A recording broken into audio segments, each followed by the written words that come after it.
We are diving headfirst into the new Formula One season, and you can feel that energy building across the grid. It's this sort of necessary chaos. Oh, absolutely. The excitement is very real, and for almost every team, we're already seeing proof. And I want you listening to this, just think about the timeline. Rival teams are not just talking, they are doing. Right. As early as December 12th, Honda fired up their power unit. That was our first loud clue. A very early clue. Then December 19th, you have Mercedes.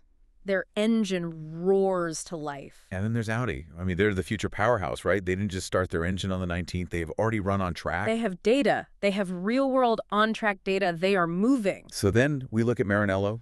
We look at the very heart of the Scuderia. And we have to ask the big question, the loaded question that's just hanging over the paddock right now. Where is Ferrari?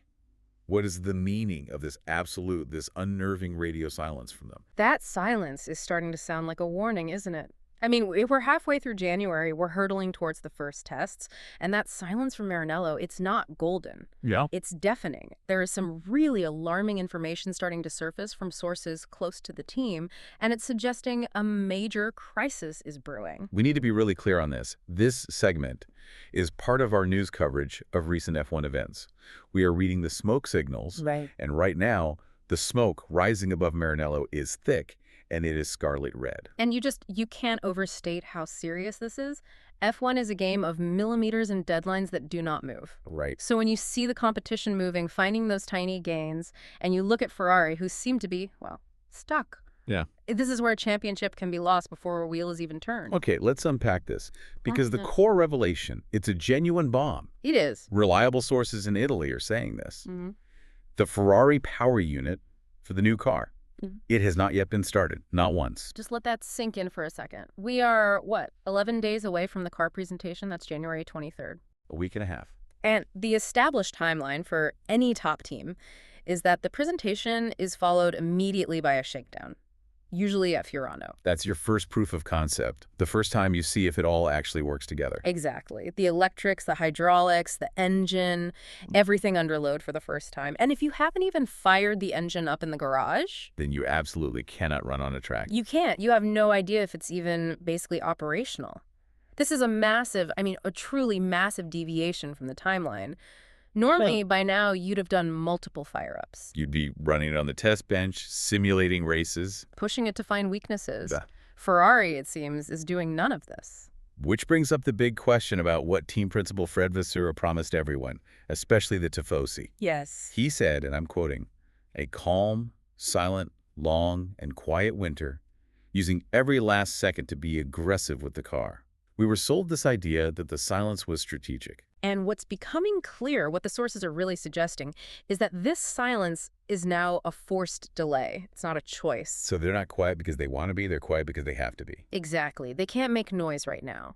The sources are pointing to what they call a slight delay in the internal schedule, but a slight delay in January is... it's a catastrophe in March. It's a catastrophe, and the details of this delay are what's so worrying. It points to a physical, foundational flaw. Right. It's not like they just broke apart. The problem is with the packaging of the power unit. And that is the absolute crux of the crisis. When we talk about packaging, you have to picture this incredibly complex 3D puzzle. You're trying to fit the V6, the turbo, the batteries, the MGUK, all of it, into this tiny, aerodynamically sculpted chassis. And the sources mention unexpected changes and sudden changes prior to assembly. Which sounds like, yes. They tried to put the engine in the car and it just didn't fit. That's what it suggests, a dimensional clash, an integration issue. Maybe a pipe hits a part of the chassis, or the battery pack doesn't sit right. And that's the worst kind of problem, isn't it? Because it's not just an engine problem anymore. Now it's a chassis problem, too. It means you might have to go back and fundamentally redesign parts of the structure, which costs an exponential amount of time. A vicious circle. Exactly. Yeah. You can't fire the engine until it's in the car. You can't put it in the car because it doesn't fit. So yes, the drivers have had their seat fittings, which is good. And the chassis is homologated. The FIA has approved the safety cell, so the car exists. But a car without a working heart is just a very expensive carbon fiber sculpture. It means nothing until that power unit fires up. And this is where it gets really, really tense for them. That margin for error is gone. It's razor thin. In Mon, you look at their rivals. Audi has shakedown data. Mercedes and Honda have run their engines for weeks. They have bench test data.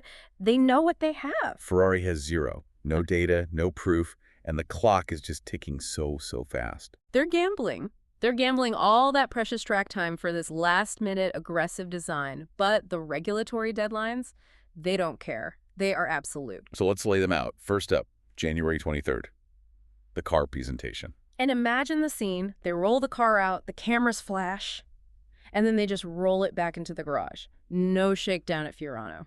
That sends a message to the whole world. It screams, we do not trust this car yet. And if they miss that shakedown, they're just days away from the official preseason tests, January 26th to the 30th. And you only get 3 days of running in that window. 3. If you show up still trying to fix packaging problems that should have been sorted in December. You're burning through your only test days. You're losing time you can never, ever get back. And then there's the final, hard deadline, February 28th. Engine homologation.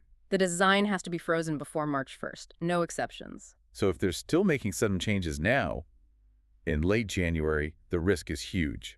It's twofold. Either they rush a fix that compromises performance for the whole season, or they're forced to freeze a design they haven't properly tested for reliability. It's a nightmare scenario. And this chaos, it doesn't just stay inside Maranello. This thing expands. It becomes an international issue. That's right, because Ferrari supplies power units to other teams. Collateral damage. The sources are suggesting that up to 6 cars on the grid are currently sitting there without a fired-up unit because of this. You're talking about Haas. You're talking about the potential new 11th team entry. So if Ferrari's program is delayed, it creates a domino effect. Haas has its own schedule. They need to run on the 26th just like everybody else. But if their engine supplier can't deliver a working product, their entire preseason is compromised before it starts. Okay, so that's the technical side, the regulatory crisis. But let's talk about the human element, the pressure.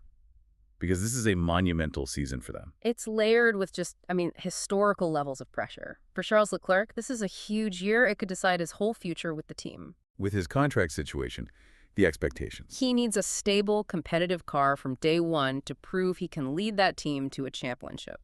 A delayed, unreliable start completely undermines him. And then there is the elephant in the room, Lewis Hamilton. The biggest elephant in any room. He's not there yet, but he's watching. He has been very explicit about wanting to see a competitive team, structural changes. Champions like him look for momentum. They look for a stable, winning foundation.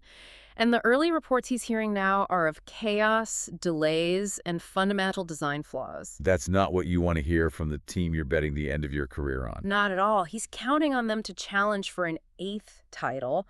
And you have this explosive mix of a technical team under insane pressure to fix a physical flaw, while the drivers, present and future, are watching the clock tick down. It's astronomical. Right. So let's just try to summarize this.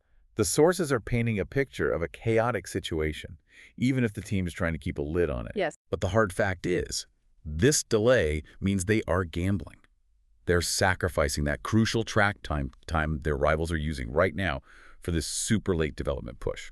Which brings us to the final big question for you to think about. Ferrari has this history, right? Massive hype, huge expectations, followed by turbulence and last-minute panic. The pattern. So considering the problem they have now, a physical dimensional flaw, an engine that hasn't started, and you couple that with the pressure from Leclerc needing success now and Hamilton waiting in the wings, has the strategy of pushing the timeline to the absolute limit already backfired before the car has even turned a single lap? That is the question, and it's going to hang over that entire team until we finally hear that engine start, whenever and whatever that may be. Make sure you're following DRS Zone wherever you get your racing fix. Catch us on TikTok, Instagram, and YouTube for all the fastest, most intense analysis.